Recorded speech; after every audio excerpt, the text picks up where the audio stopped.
Oi, pessoal. Meu Deus, cá estou eu na minha nano-micro-horta. Eu tenho tentado convencer as plantas que um dia a gente vai para uma casa que vai ser nossa e que a gente vai ter a nossa horta como deve ser. Mas eu imagino que muita gente também não tenha espaço para ter uma horta e sonha em ter uma horta. Então, esse vídeo é exatamente para mostrar que se pode ter uma horta aonde a gente pensa que não dá para ter uma horta.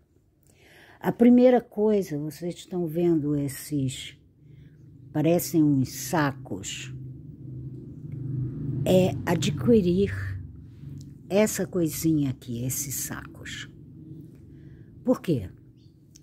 Porque eles são um receptáculo, é como se fosse a terra mesmo, porque é fundo, você enche de terra e olha o que acontece. Olha o resultado dele. Você colhe, você consegue ter horta, uma horta improvisada, mas tudo bem. Meu patchouli está amando esse saco, porque eu nunca vi o meu patchouli com uma folha daquele tamanho, desse tamanho. Ele tá se expandindo, é um negócio assim muito doido.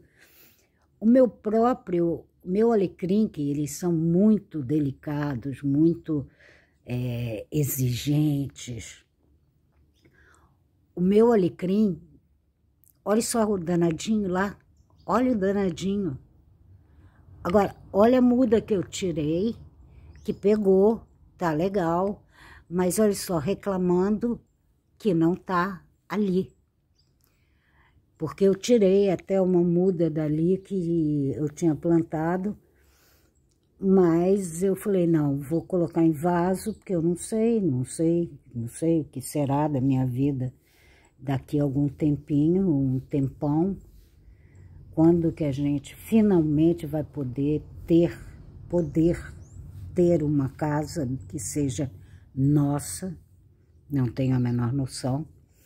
Então, as minhas plantas se acostumaram a ser andarilhas. Oh, meu Deus, nessas horas eu penso num amigo, um grande amigo que eu tive, que a gente teve aqui em casa, que foi o Ricardo. O Ricardo, ele tinha um sobrenome que tem a ver com os Kennedys. Ele era louro, quase que... O cabelo dele era muito louro. O rosto era de quase que de um viking. E o Ricardo, gente, eu estou tentando me lembrar o sobrenome dele. Ele era de Santos. Não, de Santos não. É de uma cidade praieira, acho que é Vicente, não sei das quantas. E ele corria o Brasil inteiro de carona. E quando ele teve... E as pessoas iam indicando para ele lugares onde tinham pessoas que iam recebê-lo e que teriam um papo com ele legal, porque ele era muito... Ricardo era incrível. Ricardo me ensinou a fazer nhoque, acreditem ou não. A massa do nhoque. Ele sabia tudo, de um tudo, como diziam as pessoas que eu me dava lá em Friburgo, que eram do mato. Ah, fulano sabe de um tudo. Eu acho lindo essa expressão, de um tudo. Quer dizer, sabe um pouquinho de um tudo, de um todo. Então, o que que acontece? Como a gente está com já há algum tempo, de uma forma andarilha, eu não quis plantar, aliás, eu não podia também. Imagina, eu vou quebrar o terreno do outro, o pátio, que é horrível, né? Que é bem horroroso. Eu não vou, mas mesmo assim eu não vou quebrar de jeito, maneira alguma. Então a gente está com as nossas coisas e para preservar as plantas algumas plantas que nós tínhamos em Friburgo, como a minha lavanda querida ali, ó, ela tá meio tristinha, mas ela vai ficar legal. Para preservar a minha nora, Santa Juliana, eu canonizei já ela. Quando vocês quiserem alguém, um santo uma santa que resolve todos os problemas, é só rezar para Santa Juliana. Que Juliana é fogo. Ela viu que eu estava muito triste de não ter espaço, não ter lugar para poder plantar as minhas plantas. E que eu tinha trazido na mudança várias. Então ela me deu a solução, esses sacos. E por incrível que pareça, olha só, lá no fundo, olha o tamanho, porque como ele é fundo, então ele engana a planta, principalmente as hortaliças. Dá a impressão que dá a ela, eu sinto isso, dá para ela a impressão de que ela está num canteiro feito sobre a terra, onde devem ser feitos os canteiros. Mas quando você não tem terra, vai de saco. Para fazer um canteiro, né? Então, eu queria mostrar para vocês. Ali estão vários, onde vocês veem os vasos com os pauzinhos. Gente, deixa eu levantar, porque aí eu mostro para vocês melhor. Ai, meu Deus do céu, meu Deus do céu. Aqui, olha só. Vocês podem simplesmente comprar essas jardineiras, para quem não tem espaço, e vocês podem obter aquilo ali, ó. Aquilo é isso aqui, ó. Ele vai crescer e vai ficar como aquele ali. Você pode ter em casa uma horta, em vasos. Quem disse que, olha só, minha sálvia, eu nunca pensei que ela iria amar tanto uma casinha própria, um apartamento só para ela, com não sei quantos pouquinhos metros quadrados, mas estão ali, delimitados. Olha só, o vaso dela é quadrado, é grande, mas olha como que ela ficou, gente. Eu nunca vi minha sálvia dessa forma. Em Friburgo, ela era bonita, bonitinha, mas um tanto quanto ordinária. Aqui não, ela tá fantástica, fantástica. O alecrim, eu tava com duas mudas, uma aqui, isso é uma muda de alecrim, é um pé já. E ali, naquele cantinho de terra, esse pouco de terra, tava essa aqui, outra muda. Aí eu transplantei para outro vaso, porque eu sou esperta, não, imagina se eu vou perder o meu alecrim, nem morta. E aqui tô vendo uma coisa que eu não gostei. Não gostei nada disso. Ah, não, é terra. Eu achei que era doença, não. São respingos de terra que eu devo ter feito quando hoje eu afofei a terra, porque a terra gosta que você afofe ela, para que ela possa respirar melhor. Aliás, que ela possa respirar. Essas aqui eu tenho que afofar, elas não andam muito boas das pernas. Essa aqui é Orconcourt. Essa é a minha Orconcourt. E vejam, olha a surpresa que esse saco me trouxe. Olhem só, o meu patchouli. Gente, ele nunca se espalhou tão bem como agora. Ele também está adorando esse apartamento, esse prédio que ele foi morar, que é um saco. Esses sacos são fantásticos.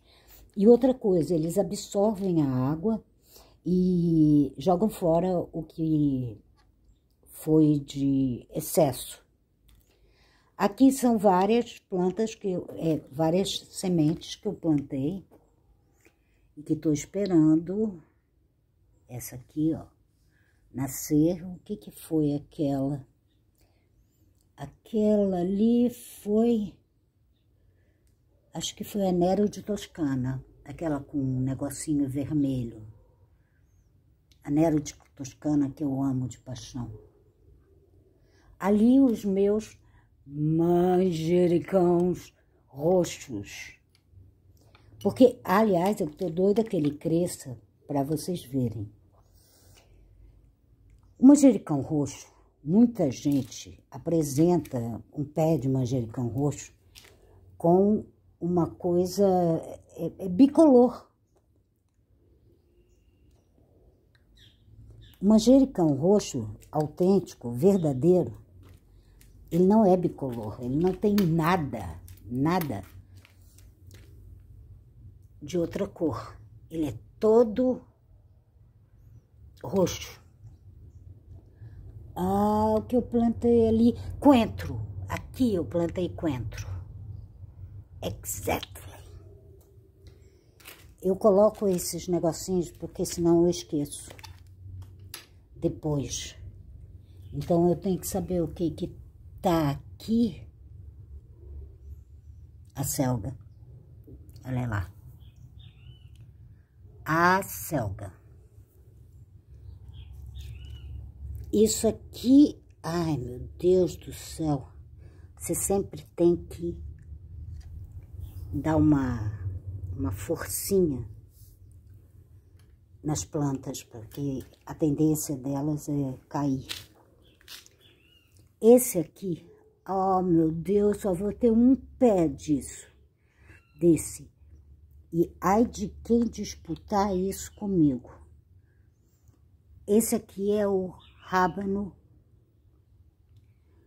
um rábano que vocês não têm noção do quanto ele é gostoso.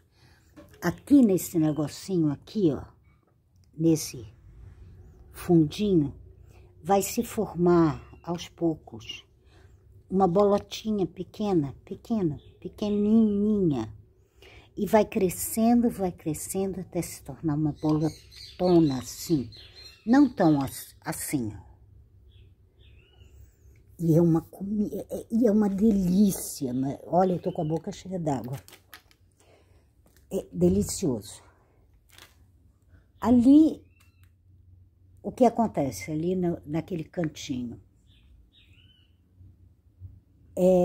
Do lado dos manjericãos roxos. Eu plantei um mix de temperos.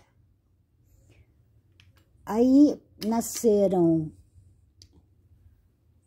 manjericão, que eu conheço perfeitamente, e nasceram esses aqui,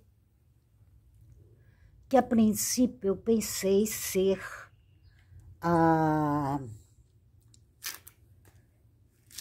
aquela grega, um manjericão grego, mas não, Então, e aí o que que acontece? Vocês podem ver que tá faltando um pedacinho na folhinha. Porque você reconhece uma planta pelo sabor e pelo cheiro. E temperos, geralmente, é pelo cheiro. Mas aquele não tá saindo cheiro nenhum. Então, eu tô extremamente curiosa com o que será que é esses pezinhos. Ai, meu Deus do céu, eu tenho que sentar aqui. Olha aqui, aqui eu tenho a acelga cor de cenoura. Ali o meu funcho, que eu amo de paixão. Meu estragão. Aqui outras acelgas deliciosas. Não, seriam couves. Essa aqui é uma couve. Não aquela couve que parece um leque, a folha. Não, ela lembra muito aqueles ali. Gente, deixa eu sentar, senão eu vou... Ai, caí. Então, no mais, é isso. Eu tô... Ah, e a outra coisa que eu tô fazendo. A minha... Vou ter que levantar de novo e vou mostrar para vocês. Porque é uma aula isso. Uma aula meio sambada, porque a professora tá ferrada. Mas, olha só. Todo mundo me pede muda de lavanda, que é essa plantinha aqui, que é cheirosa, maravilhosa. E eu tentei já várias vezes cortar um pedacinho ali, planto, e ela morre. Aí um amigo meu, Ricardo, eu me lembrei que o Ricardo me disse, um dia me ensinou a plantar, conseguir mudas a partir da própria planta, mas sem arrancá-la, sem cortá-la. Vocês estão vendo que aqui ela tem, olha só, é assim, né? Eu falo assim, é assim, vocês não sabem.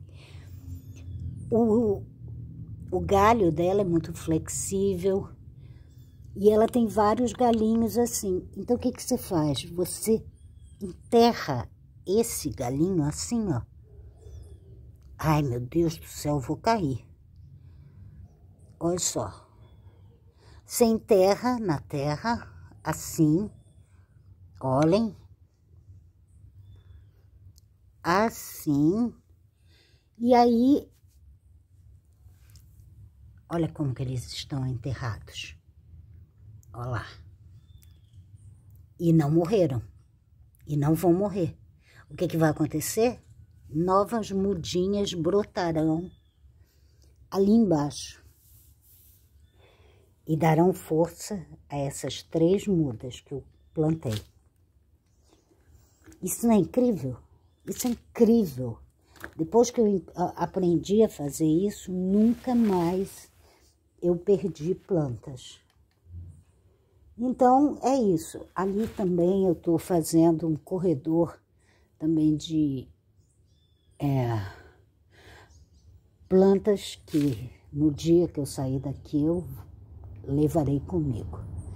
Lá no final também, não sei se vocês estão vendo, tem também muitas plantas. Tem a minha hortelã maravilhosa. Ai, au! Gente, tá brabo hoje pra mim. Tá muito brabo, porque não é só andar. É que quando você dá um passo, ou vira para trás, ou vira para o lado, dói. Dói muito. Mas eu já estou começando a ficar masoquista. Masoquista não psicologicamente. Eu estou aprendendo a conviver com essa dor. Claro que tem horas que me dá vontade de chorar até depois de amanhã, mas eu me seguro. Aí venho para minha horta, minha nano micro-horta. Ah, lá no final, vocês sabem, tá vendo aquele capim? Sabe o que é aquilo? Meu vetiver. Eu terei que, mais tarde, passá-lo para um desses sacos mágicos que a Juliana me deu. Procurem, ela comprou na internet, ela achou isso na internet. São fantásticos esses sacos, que vocês podem ter nichos dentro de casa que são jardins, né? Não precisa ter um jardim. Por exemplo, aqui nunca, sei lá, seria esse muro mal feito. Ai, eu odeio essas coisas. Ai, me dá vontade de vomitar. É terrível, é terrível. Eu não gosto de coisas mal feitas. Aliás, foi um aprendizado que eu aprendi, que eu adquiri no Piauí. Tia Marisa era uma pessoa extremamente elitista. Ela era elitista. Mas eu me lembro uma vez, e ela, como mulher de político, na época de eleições, ela ia nas casas daquelas pessoas paupérrimas e tal, do Piauí, e uma vez eu fui com ela. E levava presentinhos e coisinhas bobas, mas que as pessoas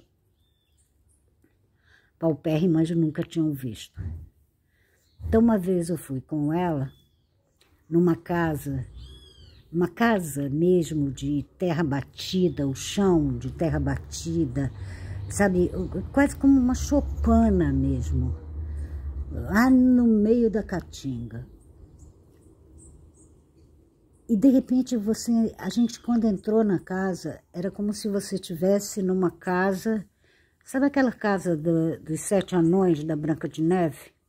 Era como se você tivesse entrado na casa de um dos 7 anões. Era tudo no lugar, perfeito. As panelas chegavam a brilhar, mas brilhar, sabe, em cima de prateleiras de tábuas, mas com um paninho que não era paninho, era feito com papel, com plástico, com papel. E tinha tudo, parecia uma renda, sabe? Tudo isso quem fez foi aquela moça, a dona da casa. E eu me lembro que quando a gente saiu da casa, a tia Marisa falou: Márcia e Guilherme, hoje vocês tiveram uma lição. Por mais que vocês estejam sem um centavo no bolso, sem nada no bolso, vocês podem ter ter coisas que despertam a atenção das pessoas, a admiração das pessoas, que podem ser feitas até com uma folha de jornal. E foi aí que eu aprendi, engraçado, agora que eu estou me lembrando, que eu estou me dando conta disso, foi aí que eu aprendi a fazer de um limão uma limonada. Ali era a representação plena dessa frase. Faça, não faça. Faça do limão uma limonada. Não chupe ele azedo. Faça uma limonada. E aquela casa era uma limonada. Era interessante. Era fruto de uma extrema miséria, mas ao mesmo tempo aquelas pessoas miseráveis, sem grana, sem nada, com pouca comida, sabe? Comendo praticamente todo dia beiju, que é feito com a farinha de mandioca, que aliás eu adoro. Beiju no café da manhã não existe igual. Agora o pessoal chama de tapioca, é tapioca. Eu não, eu aprendi beiju. Então, pessoas que só se alimentavam de beiju, daquilo, do pouco que aquela terra árida, porque no Piauí a terra é muito árida, muito seca. Você tem que gastar dinheiro para irrigá-la sempre, aquela coisa toda. E o piauiense que a gente visitava não tinha esse dinheiro para isso. Então, por exemplo, você chegava lá na fazenda, você dizia, meu Deus do céu. Eu me lembro da tia Nazair, quando foi, achando que ia encontrar a caatinga na fazenda, e ela ficou de queixo caído, porque nós tínhamos tomates, tínhamos coisas assim impensáveis na cabeça dela. Por quê? Porque tinha dinheiro para irrigação, para ficar um negócio irrigando quase que ad eterno. Mas naquelas outras casas, naquela casa, principalmente aquela casa, a dona da casa, extremamente miserável, miserável no sentido de não ter um centavo no bolso, ela achou um meio de tornar a casa bonita. Então, aqueles papéis rendados que ela fez com uma tesourinha, cortando, sabe, com bicos assim que caíam, com folhas de jornal. Era a coisa mais linda do mundo. Até hoje eu tenho aquilo na minha cabeça. E às vezes eu estou vendo a minha horta, hoje foi um dia que me deu aquilo que... Como que se chama? Não é pandemia, não, é um nome parecido, que te dá um flash na cabeça, que vem. Cícero falava muito esse fenômeno, o Antônio Cícero. Você tem é quando você tem um raio de ideia, quando você está lendo. Epifania, é uma epifania. Hoje eu tive uma epifania que essa minha nanomicro-horta me trouxe. Ela é o produto da improvisação, do não tenho agora, mas um dia, quem sabe, eu vou ter. E ela é o fruto da minha esperança. E exatamente como aquela casa daquela mulher que fez aquelas paninhos de prateleira, de uma prateleira de tábua, uma tábua velha. Ela fez Você olhava e achava que aquilo era um pano que foi bordado, costurado, cortado por uma baita bordadeira. Pode um negócio desse?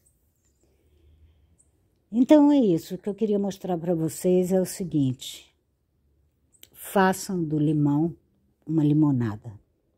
Vale a pena, vale a pena. Não é escape, não é fazer do limão uma limonada, não é querer escapar de um problema, não é. É saber que esse problema você vai saber resolver, você está já resolvendo, mas que depende também de outras pessoas, e você deixa correr como tem que ser. E transforme esse período que você está aqui, lutando por algo, que está tendo problemas, transforme esse período numa coisa assim, sabe? Por exemplo, já imaginou se eu tivesse deixado só esse pátio mal acimentado, com murunduns? Se eu tivesse deixado ele sozinho aqui, ficasse esperando, não, vai pintar uma grana e a gente vai comprar a nossa casa. Já imaginou se eu fizesse isso? Se eu largasse tudo exatamente como ele era? A gente nunca conseguiria nada, nada, nada, nada, nada, nada. Porque quando você transforma o feio em algo mais próximo do belo, esse feio antigo é agradecido e te ajuda. Sabia? Então eu sei que essas minhas coisinhas lindas, essas plantinhas, à medida que elas crescem, à medida que elas florescem, como aquela danada daquela lavanda e daquele patchouli, e do meu vetiver lá no cantinho, e das minhas acelgas ali gigantescas. No final, enquanto eles estão fazendo tudo isso, eles estão também tecendo uma colcha de felicidade para você, de realizações para você. Exatamente isso. Até aquela velha terra ali, aquela terra que está, meu Deus do céu, ela estava imprestável, porque ela tinha virado bolotas de lama. Parecia uma coisa de cerâmica. Aí eu coloquei ela ali para descansar, para pegar sol, para secar. Ela já está ficando bela, bela, muito bela, aquela terra. Até aquela terra está me ajudando. Ali, ó, dali. Ai, ai. Deixa eu... vou mostrar uma coisa bela para vocês, belíssima. Eu agora estou com um dilema, eu preciso de um pauzinho, um negócio assim, que eu coloque, que eu amarre o meu tomate que já está crescendo. Ele tem que crescer agarradinho nesse pau. Eu acho que eu vou acabar destruindo uma vassoura e vou colocar ali. Essa aqui, ó. Aqui são outras acelgas que eu amo de paixão. Aqui tem uma muda. Ai, meu Deus do céu, é horrível. Um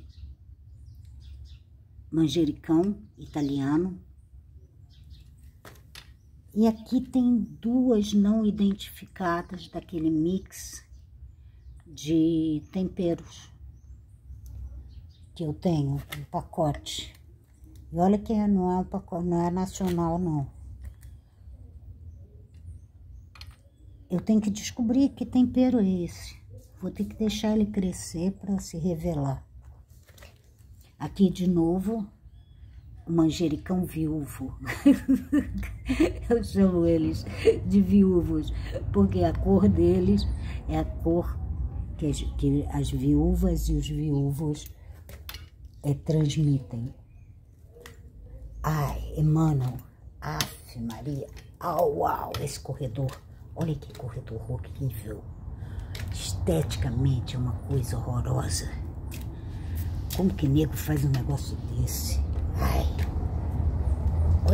Olha aqui, olha como que é o acabamento dessa casa.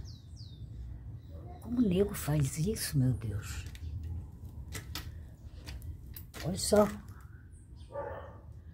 Eita coisa mal feita. Eles não encaixaram a janela direito, olha só. Oh, é horroroso. Lá em cima, então, é horrível. Mas tudo bem, era o que a gente tinha à mão para sair de Friburgo. E eu sou assim, tem que sair, então vamos sair logo. Eu não estava aguentando um lance de uma advogada ficar em cima de mim, enchendo meu saco, que estavam precisando da casa quando eu sabia que não estava. Eles queriam torrar a casa. E até hoje não conseguiram vender a casa, bem feito, eu sabia. Lá tem o fantasma do Eduardo, meu grande amigo, que foi quem construiu aquela casa, mandou construir. E amava aquela casa. Então ali tem o fantasma do Eduardo, então a gente tem que saber que Eduardo não quer que eles vendam.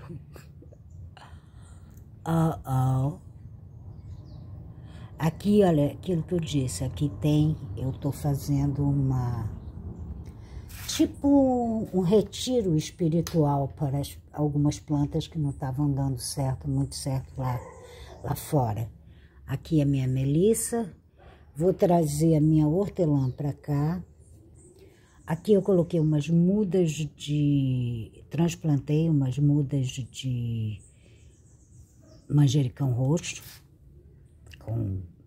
numa terra com bastante esterco. Tem gente que fica com cara de nojo quando eu falo esterco. Mas é isso, o esterco é isto, é essa coisa bela. Olha aqui. São grumos, ele se adapta à terra, ele abraça a terra, o esterco.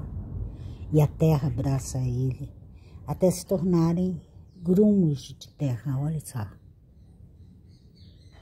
São grumos. Aqui a minha belíssima salsa italiana. É uma salsa gigante, que tem um sabor, uau, fantástico. Aí eu trouxe para cá porque aqui o clima... Outra coisa, para você acertar com uma planta, você tem que... Se ela não tá legal, você tem que começar a procurar espaços para ela. Aqui é a mesa onde eu desenho. Olha só o que essa tal de Marisia fez na minha mesa de 1800 e pouco. Eu tenho que estar sempre aplicando nela óleo de peroba. Aqui no tampo eu coloquei. Uau, essa mesa tem tantas histórias. Ela era da minha cozinha. E aqui, eu e Jaqueline conversávamos e trocávamos receitas. Aquela outra mesa ali, aquela grandona, era a mesa da casa dos meus pais, que eu fiz questão de trazer comigo. Mas aqui tem muito pó, muita poeira, eu não estou dando conta.